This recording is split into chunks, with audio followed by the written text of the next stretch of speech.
فردوس رو دوست دارید؟ بهشت فردوس. الله. تو رمضان دیگه هر 80 درش باز میشه آنلاین.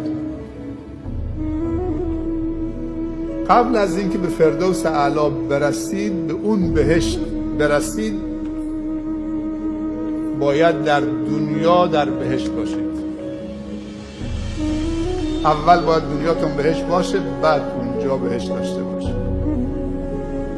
قبل از اینکه دنیاتون بهشت باشه، باید درونتون بهشت باشه تا دنیاتون بهشت باشه. پس اول بهشت تو سینه لازمه، بعد دنیاتون بهشت میشه، بعد اون بهشت فردوس نصیبتون میشه. در بهشت فقط آرامشه، فقط صفا و صمیمیته، فقط محبته، هیچ عقده‌ای وجود نداره، هیچ عوارض منفی وجود نداره.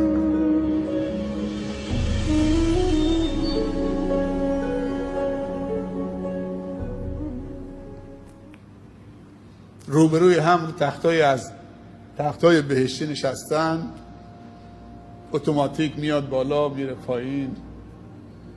و نزعنا ما فی قلوبهم من غل اخوانا، درسته شیخ؟ علی سرر متقابلین. هر جا اشتباه خوندم بگید. و نزعنا ما فی صدورهم من غل. خداوند میگه ما وقتی که بهشتیان وارد بهشت میشن، هرچی غل و کینه و حقد و حسد از سینه هاشون میکشیم بیرون. این دل میشه پاک بهشتی. روبروی هم رو تختای بهشتی میشینن، از محبت و نگاه هم دیگه سیر نمیشن. سبحان الله. این تخت خودش میره بالا میاد پایین، شاخه درخت با میوه هاش با خوشه هاش میاد کنار دهنش. سبحان الله. لعابتون سرازیر شده، آب دهنتون کم کم داره سرازیر میشه، بوی بهشت داره میاد. تا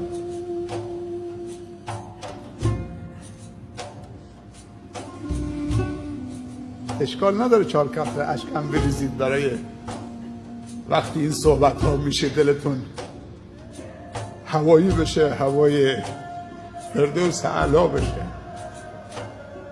اونجا اسمش دارالسلامه. یه دارالسلام هم داریم پای تخت بروناییه.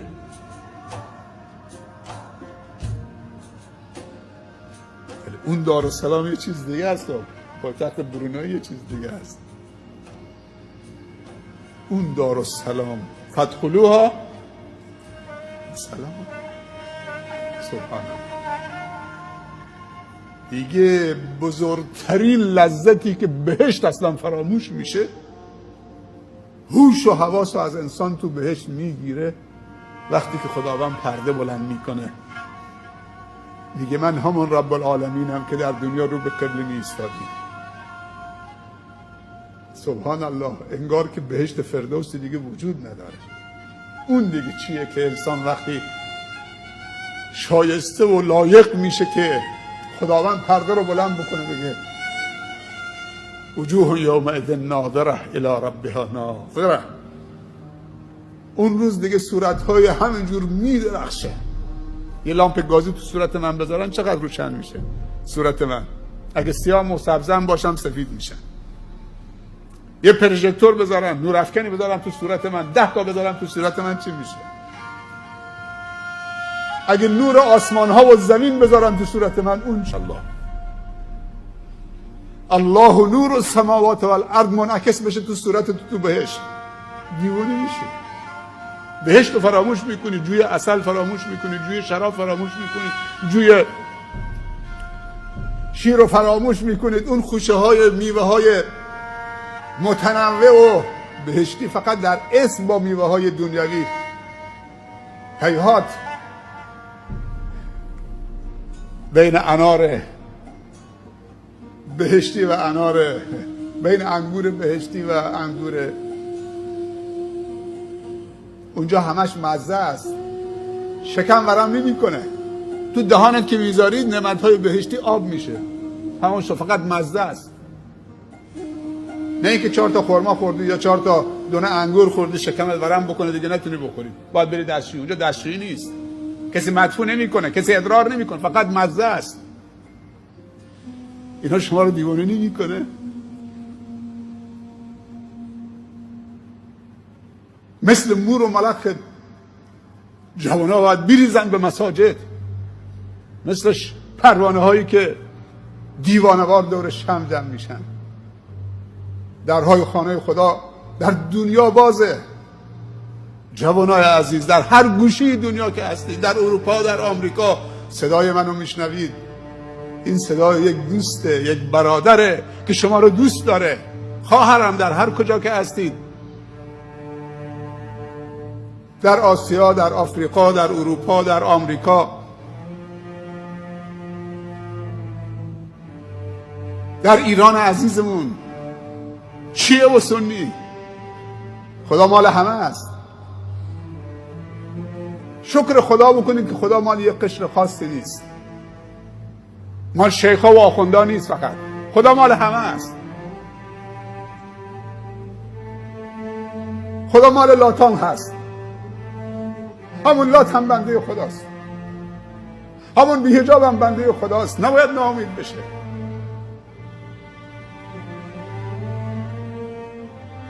وقتش رسیده که آشتی بکنیم با الله. برادران و خواهران افغانی عزیزم که در کشور دوست داشتنی افغانستان صدای برادرشون میشنوم، برادر و خواهرای عزیزم که و دوست داشتنی هم که در کشور تاجیکستان، این کشور عزیز و دوست داشتنیمون که واقعا دوستشون داریم، میزبانان خیلی خوبی بودن. ما 10 روز مهمانشون بودیم با ستار، واقعا حال و هوایی داشتن. برادران ازبکستانیمون، برادرانمون تو روسیه و هر کجای دنیا که هستن. امروز فضای مجازی واقعا نعمت بزرگیه. من راحت میتونم با برادرها و خواهرانم به زبانهای مختلف در هر کجای دنیا صحبت میکنم. دوستتون داریم، احبکم فی الله. میخوام که بدرخشید، میخوام که هم خداتون رو پیدا بکنید، هم خودتون رو پیدا بکنید. فرصت خیلی کمه، عمر ما کوتاهه، با غفلت کوتاهترش نکنیم. عمرمون خیلی کوتاهه، با غفلت کوتاهترش نکنیم. چند چیز شد برای موفقیت؟ 1 نیت، 2 هدف، 3 تلاش درست با برنامه، با حضور کارشناس و مشاور، 4 توکل.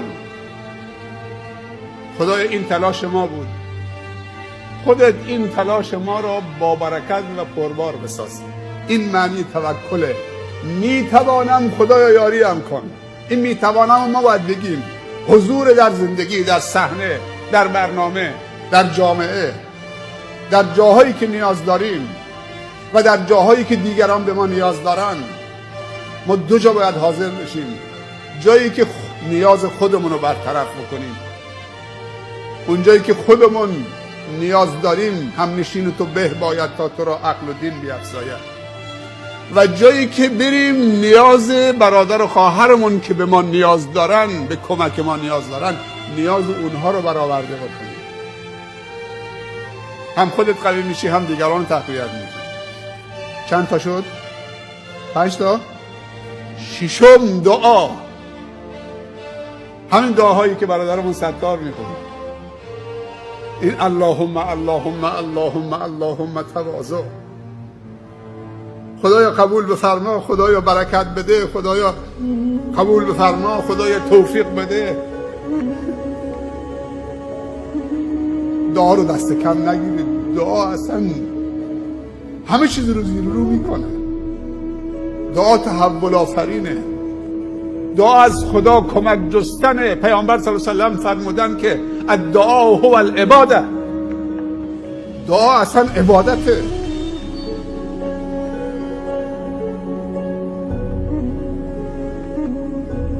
دعا رو فراموش نکنید. بعضی از آن که میخونن چه یا 10 سلام که خوندم میرم بیرون، و کاری نداره. شافعی هستی، حنفی هستید، هر چه هستید،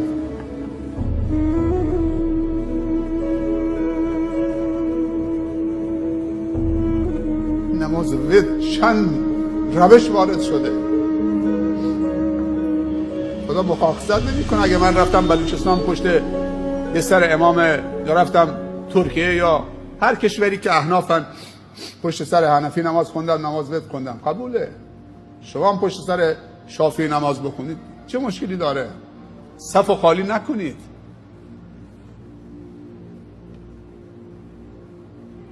امیدوارم که هر 6 تا چیزی که گفتم انشالله با جدیت تو زندگیت بیارید، داشته باشید، تکیهگاهت باشن و با عزمی راسخ رو به جلو و خبرهای خوشی از تون بشنوید. یه تقاضای کوچولو هم دارم، اگه حق بهم بدید برای منم دعای خیر بکنید. برای خانوادم 6 تا فرزندم، 3 تا پسر 3 تا دختر. من هر کاری ازم بر بیاد، هم دعا، هم تلاش، هم حمایت، هم حضور در کنارتون تا جایی که وسع و توان داشته باشم. ولی این تقاضای برادرتون از شمایی است که دوستشون دارم و دوستم دارم. برای منم دعای هدایت بکنی، خدا هدایت هم بکنه، خدا ثابت قدم بکنه، خدا توفیق خدمتگزاری رو از ما نگیره، از ما و شما نگیره. بچه های من هم خدمتگزار بچه های شما باشن. خداوند آخر و عاقبت همه ما و شما رو به خیر خاتمه بکنه. ربنا آتنا فی الدنیا حسنة و فی الآخرة حسنة و قنا عذاب النار. پروردگار اون چیزی که صلاح دین و دنیا و آخرت ما هست اونو به ما عطا بفرما. خدا از تقصیرات ما در بگذر. این شب‌های مبارک، روزهای مبارک را از همراه نصیب ما بفرما. پروردگارا راه خیلی طولانی است، پرپیچ و خم هست، توشه لازم هست. خدایا توفیق توشه برداری نصیب بفرما. بهترین توشه تقواست. تزودوا ان خیر الزاد تقوا. خدایا تقوا نصیب بفرما. خدایا علم و بیداری و آگاهی نصیب بفرما. خدایا توحید کاملی که در اون شرک نباشه، ایمانی که در اون کفر نباشه، طاعتی که در اون گناه نباشه، اخلاصی که در اون ریا نباشه. خدایا بهترین ها را به ما بده، به ما و خانوادهمون و فرزندانمون و دوستانمون. خدایا چنین کن سرانجام کار تو خوشنود باشه و ما رستگار. ربنا ظلمنا انفسنا و ان لم تغفر لنا و ترحمنا لنكونن من الخاسرین. سبحان ربك رب العزة عما يصفون و سلام علی المرسلین و الحمد لله رب العالمین. موفق و مؤید و سربلند باشید. دست همدیگه رو بفشارید، همدیگه رو حلال بکنید. خیلی دوستتون دارم، هم شمایی که اینجایید، هم اونایی که دارن میبینن و میشنون. خدا یار و یاور و نگهدارتون. خدا حافظ شما و السلام علیکم و رحمت الله تعالی و برکاته.